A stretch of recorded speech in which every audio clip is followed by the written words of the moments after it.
بسم اللہ الرحمن الرحیم۔ سانحہ کربلا کے بعد عمر بن سعد نے اپنے لشکر میں سے قتل ہونے والوں کو 11 محرم کو دفن کیا۔ سیدزادوں اصحاب کے 72 جسد مبارک بے گور و کفن چھوڑ کر اہل بیت کو قیدی بنا کر کوفہ کی طرف دربار ابن زیاد کی طرف بڑھنے لگا۔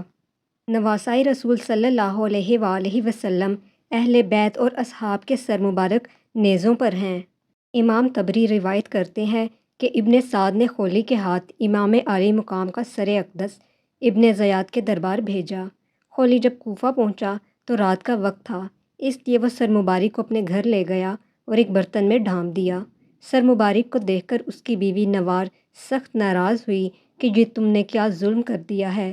وہ بیان کرتی ہے کہ خدا کی قسم میں نے دیکھا کہ ایک نور برابر آسمان سے اس برتن تک ستون کی مانند چمک رہا ہے، اور میں سفید پرندے دیکھے جو برتن کے ارد گرد منڈلا رہے تھے۔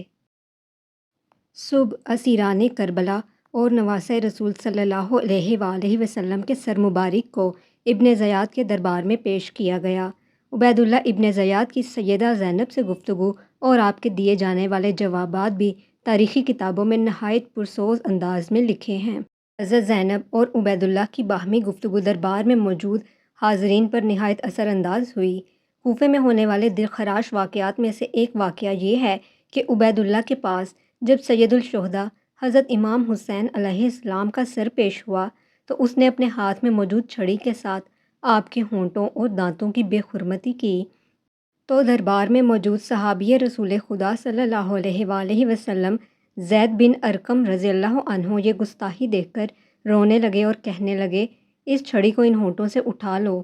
خدا کی قسم میں کئی مرتبہ ان ہونٹوں پر رسول اللہ کو بوسہ لیتے ہوئے دیکھا۔ عبید اللہ یہ سن کر چلا اٹھا، خدا تجھے رلائے، کس چیز پر آنسو بہاتے ہو؟ فتح پر آنسو بہاتے ہو؟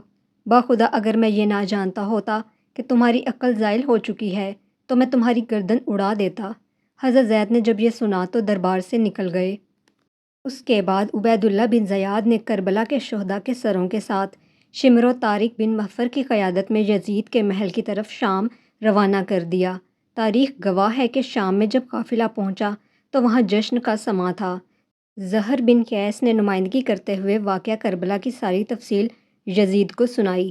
ایک سونے کے تشت میں حضرت امام حسین کے سر مبارک کو یزید کے سامنے پیش کیا گیا۔ یزید نے جب نواسۂ رسول صلی اللہ علیہ وآلہ وسلم کے سر مبارک کی توہین کی تو وہاں موجود حاضرین نے اعتراض کیا، جس میں قابل ذکر یحییٰ بن حکم اور صحابی رسول حضرت ابو برزہ اسلمی تھے، جن کو یزید نے اپنے محل سے نکال دیا۔ اس کے بعد دختر سیدہ کائنات حضرت زینب نے ایک تاریخ ساز خطبہ یزید کے دربار میں دیا، جس سے وہاں موجود لوگوں کے دل لرز اٹھے۔ یزید جب پشیمان ہوا تو اس نے قافلے کو آزاد کرتے ہوئے مدینے بھیج دیا۔ مدینے کے لوگوں کو واقعہ کربلا کی خبر مل چکی تھی۔ جیسے ہی قافلہ مدینے پہنچا تو وہاں قیامت برپا ہو گئی۔ حضرت امام زین العابدین کی نظر روضہ رسول صلی اللہ علیہ وآلہ وسلم پر پڑی تو آپ بس اتنا کہہ سکے، یا رسول اللہ صلی اللہ علیہ وآلہ وسلم اپنے نواسے کا اسلام قبول فرمائیں۔ بس اس کے بعد مدینے میں ایک نہ تھمنے والا آنسوؤں کا سیلاب آ گیا۔ شیر خدا کے شیر حضرت امام حسین کا سر مبارک کس نے اور کب دفن کیا، اس بارے میں 5 روایات ملتی ہیں۔ سب سے پہلی روایت قرطبی اور شاہ محدث دہلوی سے ہے کہ یزید نے اسیران کربلا اور سر انور کو مدینہ بھیجا، جہاں پر حضرت امام زین العابدین نے سر مبارک کو حضرت حسن یا حضرت سیدہ فاطمہ سلام اللہ علیہا کے پہلو میں دفن کر دیا۔ دوسری روایت میں ابو ریحان البیرونی کہتے ہیں کہ اسیران کربلا نے 40 روز کے بعد کربلا واپس آ کر سر مبارک جسد مبارک کے ساتھ ملا کر دفن کیا۔ تیسری روایت یہ ہے کہ یزید کے حکم پر سر امام حسین کو ہر شہر میں لے جایا گیا، اسقلان پہنچا تو وہاں کے امیر نے اسے دفن کر دیا۔ چوتھی روایت یہ ہے کہ اسقلان میں جب فرنگیوں کی حکومت قائم ہوئی تو 548 ہجری میں طلائع بن زریق نائب مصر نے اسقلان سے سر انور کو لیا اور مصر لے گیا، وہاں اس نے مشہد حسینی بنوا دیا۔ اس کے متعلق علامہ ابن حجر حتیمی مکی روایت فرماتے ہیں کہ سلیمان بن عبد الملک نے حضور صلی اللہ علیہ وآلہ وسلم کو خواب میں دیکھا کہ آپ اس کے ساتھ مطالفت فرما رہے ہیں اور اس کو بشارت دے رہے ہیں۔ صبح اس نے حضرت امام حسن بصری رضی اللہ عنہ سے اس کی تعبیر پوچھی۔ انہوں نے فرمایا، شاید تو نے حضرت محمد صلی اللہ علیہ وآلہ وسلم کی آل کے ساتھ کوئی بھلائی کی ہے۔ ہاں، مجھے ایک ہی بات یاد ہے، میں نے نواسۂ رسول صلی اللہ علیہ وآلہ وسلم حضرت حسین کے سر مبارک کو خزانہ یزید میں دیکھا تو میں نے ان کو 5 کپڑوں کا کفن پہنایا اور میں نے اپنے ساتھیوں کے ساتھ ان پر نماز جنازہ پڑھی اور انہیں قبر میں دفن کر دیا۔ تو حسن بصری نے ان سے فرمایا، یہی وجہ ہے کہ رسول کریم صلی اللہ علیہ وآلہ وسلم نے تجھ سے اظہار رضامندی فرمایا ہے، یعنی یہی تیرا کام حضور صلی اللہ علیہ وآلہ وسلم کی رضامندی کا سبب ہوا ہے۔